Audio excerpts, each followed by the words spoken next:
Hello everyone. So this is our lecture number 7। ये हमारा 7th lecture है और हमारा जो चैप्टर चल रहा था वो था ग्रुप थ्योरी। और इसके प्रीवियस लेक्चर में हमने 3 थ्योरम डिस्कस कर ली थी और आज के लेक्चर में हम 4th वाली जो थ्योरम है इसको डिस्कस करेंगे। ये बहुत ही इंपॉर्टेंट थ्योरम है। ये थ्योरम क्या है देखते हैं। Reversal law of inverse in group. ठीक है, इसको रिवर्सल लॉ ऑफ इन्वर्स बोला जाता है। अब ऐसा क्यों बोला जाता है तो इसका स्टेटमेंट पढ़ेंगे। स्टेटमेंट पढ़ के हमें पता चलेगा। तो the inverse of the product of two elements of a group G is the product of the inverse taken in the reverse order. कहने का मतलब ये है कि जी हमारा एक ग्रुप है। ठीक है, जी क्या है, हमारा एक ग्रुप है। देखो इसको यहाँ रफली समझते हैं पहले थोड़ा सा। सपोज़ करो कि जी मेरा क्या है, एक ग्रुप है। ये मेरा ग्रुप है जी। ठीक है, इसमें से मैंने 2 एलिमेंट ले लिए। एक मैंने ले लिया ए, एक मैंने ले लिया बी। ठीक है, यहाँ लिखा है 2 एलिमेंट्स ऑफ ए ग्रुप जी, मतलब हमको 2 एलिमेंट लेने। तो मैंने ए और बी 2 एलिमेंट ले लिए ग्रुप जी में से।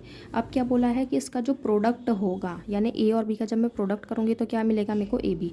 तो ये जो प्रोडक्ट होगा, इस प्रोडक्ट का जो इन्वर्स होगा, इस प्रोडक्ट का इन्वर्स क्या होगा, इसका इन्वर्स होगा ए बी का होल इन्वर्स। ठीक है, मतलब जी ग्रुप है, उसमें से हमने 2 एलिमेंट लिए ए और बी, उन दोनों का पहले प्रोडक्ट किया, देन आफ्टर हमने उसका क्या किया, इन्वर्स किया। तो हमें क्या मिल गया, ए बी का होल इन्वर्स मिल गया। ठीक है, अब ये किसके इक्वल है, ये इक्वल है ए और बी के जो इन्वर्स होगा उसके प्रोडक्ट के, वो भी रिवर्स ऑर्डर में। मतलब ए का इन्वर्स क्या होगा, ए इन्वर्स होगा, और बी का इन्वर्स होगा बी इन्वर्स।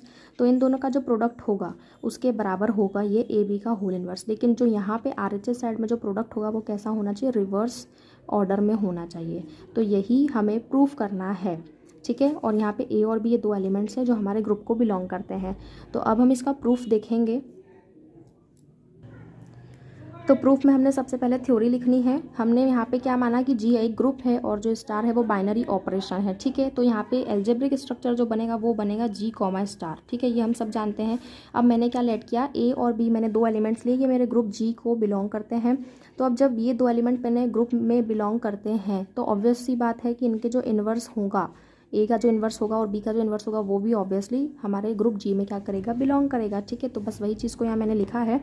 और आगे यहाँ पे मैंने लिखा है द प्रोडक्ट ऑफ 2 एलिमेंट्स, यानी ये जो 2 एलिमेंट हमने लेट किए हैं ए और बी, इन दोनों का जो प्रोडक्ट होगा जो क्या होगा, ए बी, ये भी बिलोंग करेगा जी में। ठीक है, यानी ए बी बिलोंग्स टू जी। अब आप सोच रहे होगे कि जो प्रोडक्ट है ए बी ये कैसे बिलोंग करेगा। तो देखो हमारी जो थ्योरम बोली गई है उस थ्योरम में बोला गया है the inverse of the product of 2 elements of a group. मतलब यहाँ से इस यहाँ तक जो स्टेटमेंट है इससे क्या प्रूफ हो रहा है कि जो ग्रुप जी है उसमें हमने 2 एलिमेंट लिए और उनका प्रोडक्ट किया, तो उनके प्रोडक्ट के इन्वर्स की बात हो रही है। ठीक है, और इसके पहले वाले लेक्चर में हम जान चुके हैं कि जो इन्वर्स होता है किसी भी एलिमेंट का वो क्या होता है, यूनिक होता है। तो यहाँ पे क्या बोला जा रहा है कि जो इन्वर्स है, जो 2 एलिमेंट हमने लिए उनके प्रोडक्ट का जो इन्वर्स होगा वो इक्वल होगा। अब वो इक्वल तभी होगा जब उनका जब उन दोनों एलिमेंट्स का हम प्रोडक्ट करेंगे और प्रोडक्ट करने पे जो हमें मिलेगा यहाँ पे ए बी, जब वो एग्जिस्ट करेंगे ग्रुप में तभी तो उनका इन्वर्स होगा और तभी वो इन्वर्स इक्वल होगा।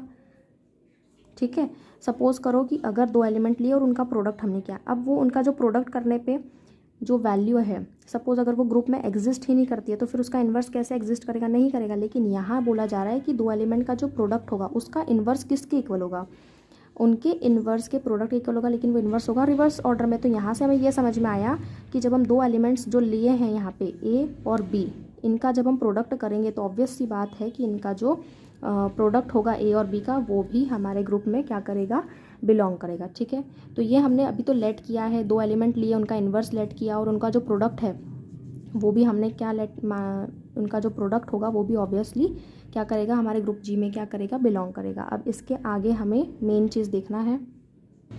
अब यहाँ पर मैं इन्वर्स वाली प्रॉपर्टी लगाऊंगी। ठीक है, तो देखो according to inverse property, inverse वाली प्रॉपर्टी हम अप्लाई करेंगे। ठीक है, इन्वर्स वाली प्रॉपर्टी अप्लाई करेंगे। जैसे यहाँ पे मैंने 2 एलिमेंट लिए ए बी और उनका प्रोडक्ट क्या हो गया, दोनों एलिमेंट का जब मैं प्रोडक्ट करूँगी तो क्या मिलेगा मेरे को, ए बी, तो वो भी ऑब्वियसली जी में हमारा क्या करेगा, एग्जिस्ट करेगा। और जो हमारा स्टेटमेंट था इस थ्योरम का उसमें बोला था कि इन दोनों एलिमेंट का जो प्रोडक्ट होगा, तो यहाँ पर मैं वो प्रोडक्ट लूँगी, तो प्रोडक्ट क्या है मेरा, ए बी है। अब मैंने यहाँ पे लगा दिया स्टार। ठीक है, अब इन्वर्स प्रॉपर्टी क्या कहती है कि सपोज आपने कोई एलिमेंट लिया, सपोज करो कि इस पूरे को कंपेयर कर लो आप ए से। अब इसका जो इन्वर्स होगा, यानी कि ए बी का इन्वर्स क्या हो जाएगा, सिंपल लैंग्वेज में अगर मैं लिखूँ तो ये हो जाएगा ए बी इन्वर्स। सपोज ये एक एलिमेंट है ए, तो यहाँ पे बाइनरी ऑपरेशन किसके साथ लगाएंगे, उसके इन्वर्स के साथ में। तो यहाँ पे ए को कम, ए क्या है मेरा, ए बी है, तो यहाँ पे जो बाइनरी ऑपरेशन लगेगा वो किसके साथ लगेगा, ए बी के इन्वर्स के साथ में। और अकॉर्डिंग टू इन्वर्स प्रॉपर्टी यहाँ से हमें क्या मिलेगा, ई मिलेगा। ठीक है, यहाँ से हमको क्या मिलेगा, ई मिलेगा। और यहाँ पे हम लिख देंगे कि जो यहाँ ई है वो क्या है, आइडेंटिटी एलिमेंट है।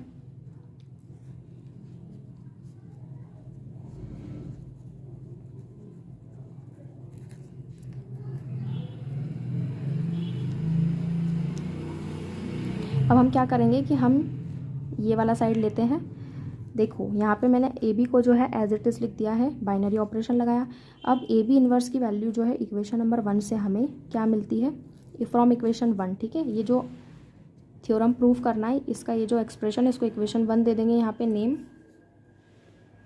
ठीक है, तो from equation 1 A B inverse की वैल्यू क्या मिल गई मेरे को, यहाँ पे मिली बी इन्वर्स डॉट ए इन्वर्स। ठीक है, ये वैल्यू मिली। अब हमें इसी को आगे चल के सॉल्व करना है।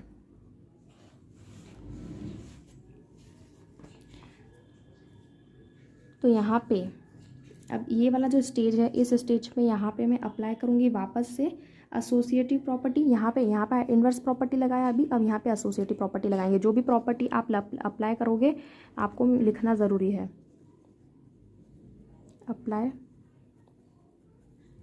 Associative property.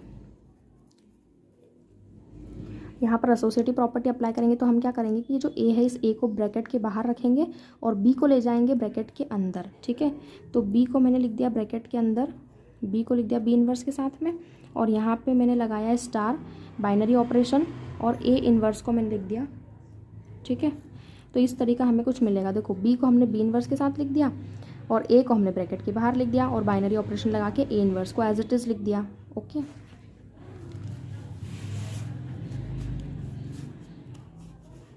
अब आगे देखते हैं। तो यहाँ पे मैं एक बार वापस से वही स्टेप लिख देती हूँ।